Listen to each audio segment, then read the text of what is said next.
গুলি কালচার আগেও ছিল, সেই কালচারই বহন করে চলেছে আজকের জমানায়। এটা তো নতুন কালচার নয়। হাসপাতালের মধ্যে বাইরে গুলি গালাগাল চলছে বাংলায়, বোম পিস্তল গুলি গালা, এই তো লুট, এই তো বাংলা। সেই বাংলা যে ছবি, সেই ছবি থেকে আমরা তো বার হতে পারছি না, পারলামও না, আজকের দিন পর্যন্ত পারিনি। জানি না ভবিষ্যতে কি হবে, তবে সম্ভাবনা খুবই কম। বাঙালিকে দিল্লির বুকে কাঙালি বানিয়েছে এই বাংলার জনপ্রতিনিধিরা।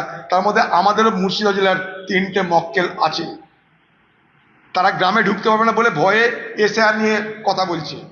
রেল জেল সব বানাবে তারা। আরে বল, মোদির পা ধরে বাঁচতে চাইছি আমরা। মুর্শিদাবাদের মুসলমান তাদেরকে বলছে ফি নারা জাহান্নামা খালেদিনে পিয়া। মার খাবে এরা এলাকায় গেলে, খাবে এলাকায় গেলে। কে বলছে এনসিপিআই করছি, আজকে বলছে বিদ্রোহী তৃণমূল করছি। এখানে একটা কথা আছে না, সরাসরি বিয়ে অনেকে করে না, ম্যারেজ না করে লিভিং লিভিং টুগেদার করে। এগুলো সেই কেস, ম্যারেজ অফ কনভেনিয়েন্স, অর্থাৎ তুমিও থাকো আমিও থাকি, আমাদের মধ্যে একটা সমঝোতা হোক যাতে আমাদের মতো করে চলতে পারি। এগুলো হচ্ছে লিভিং টুগেদার, নট ম্যারেজ। আর কত ঢপের কীর্তন হবে, আর কত নাটক হবে যে মোদির ঘরে গিয়ে খাচ্ছে তৃণমূলের নেতারা, সিএম এর ঘরে, চিফ মিনিস্টার ঘরে গিয়ে খাচ্ছে তৃণমূলের নেতারা।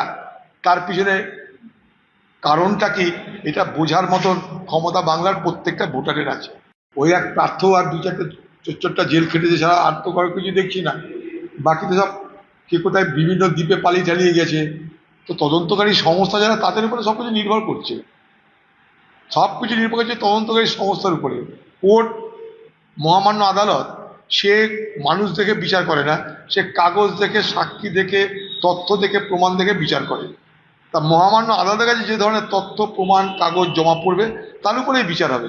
বাকি লাফালাফি হতে পারে, কিন্তু কাজের কাজ কিছু হবে বলে মনে করি না।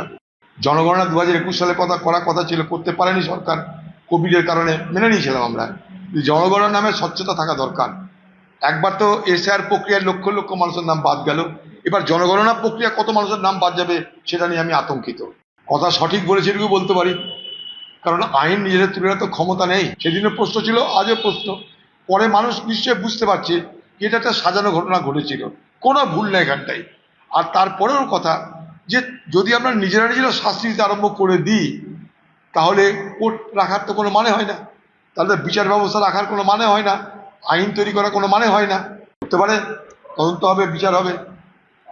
আমরা কোনো খুনিকে রক্ষা করার কথা তো বলিনি কোনোদিন।